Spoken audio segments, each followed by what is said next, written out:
Everyone, स्वागत है आप सभी का आपके अपने यूट्यूब चैनल में जिसका नाम है बायोलॉजी कॉन्सेप्ट और मैं हूं सुरभि माथुर। और बच्चों, आज मैं आपके लिए लेकर आई हूं रिप्रोडक्टिव हेल्थ चैप्टर से पीवाईक्यू। बहुत इंपॉर्टेंट पीवाईक्यू है, टोटल 7 क्वेश्चंस हैं जिसमें आपके बहुत सारे कॉन्सेप्ट क्लियर हो जाएंगे और एग्जाम्स में आने की पूरी संभावना है। तो आइए शुरू करते हैं इन क्वेश्चंस को।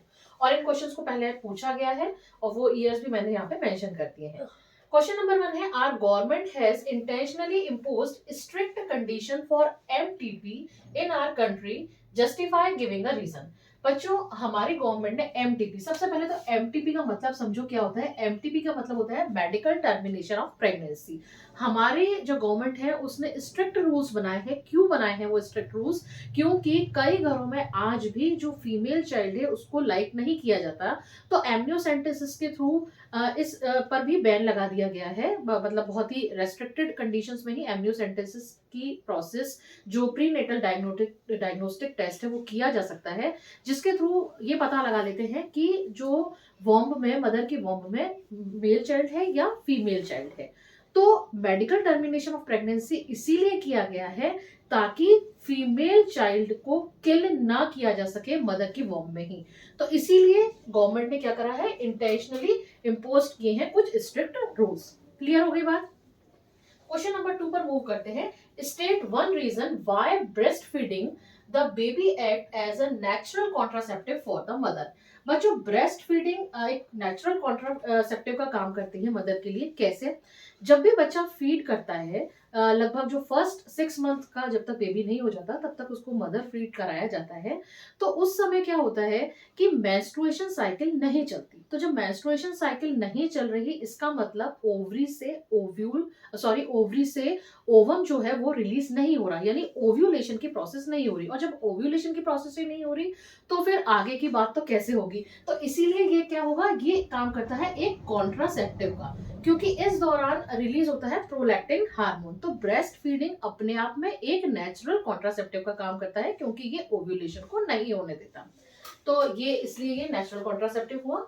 क्वेश्चन नंबर 3 पर मूव करते हैं। Why is tubectomy considered a contraceptive method?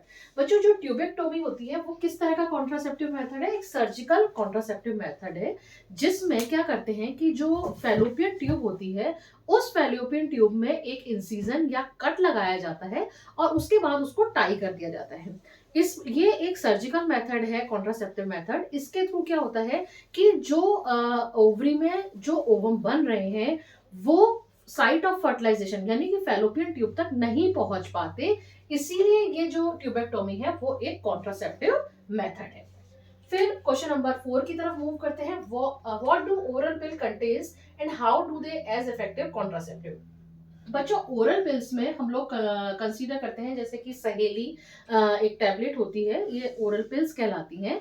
ये किसकी बनी होती है? इसमें क्या चीज होती है? इसमें या तो कॉम्बिनेशन होता है एस्ट्रोजन और प्रोजेस्टेरोन का, या फिर केवल प्रोजेस्ट्रोजन भी हो सकता है, इसमें दोनों में से कुछ भी हो सकता है। और how do they act as a contraceptive? ये जो पिल्स होती हैं ये क्या करती हैं? ये ओव्यूलेशन को इनहिबिट करती हैं, ये इम्प्लांटेशन को इनहिबिट करती हैं।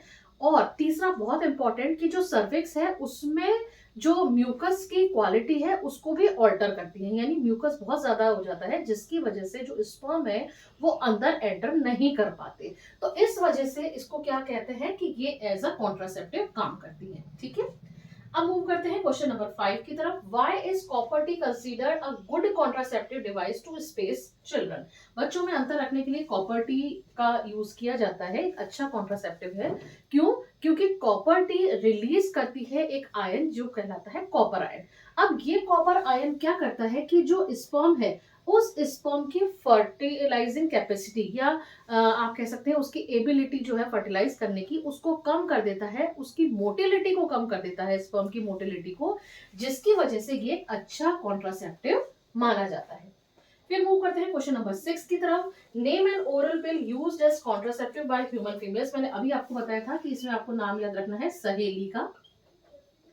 Explain how does it prevent pregnancy? तो इसमें वही बात आएगी कि अगर हम सहेली ले रहे हैं, सहेली पिल्स कोई भी फीमेल ले रही है बच्चों में अंतर रखने के लिए, या वो जब अभी प्रेगनेंसी नहीं चाहती, तो वो क्या होगा, उसकी बॉडी में क्या होगा, ओव्यूलेशन नहीं होगा और इम्प्लांटेशन की प्रोसेस नहीं होगी, प्लस सर्विक्स जो है वहां पर जो म्यूकस है उसका कंटेंट बढ़ जाएगा, जिसकी वजह से स्पर्म जो है अंदर एंटर नहीं कर पाएंगे।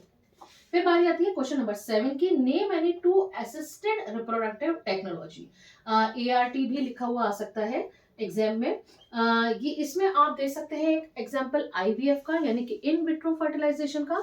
मैं यहाँ लिख देती हूँ IVF, और एक आप दे सकते हैं ZIFT।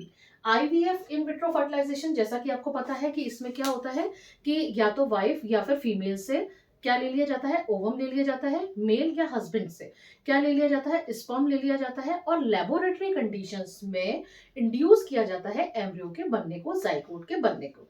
जब जाइगोट बन जाता है तब 8 ब्लास्टोमियर स्टेज तक अगर है तो इसको ट्रांसफर कर दिया जाता है कहाँ पे, फैलोपियन ट्यूब में। अगर 8 ब्लास्टोमियर स्टेज से ज्यादा की कंडीशन है एम्ब्रियो की, तो फिर उसको यूट्रस में इम्प्लांट कर दिया जाता है।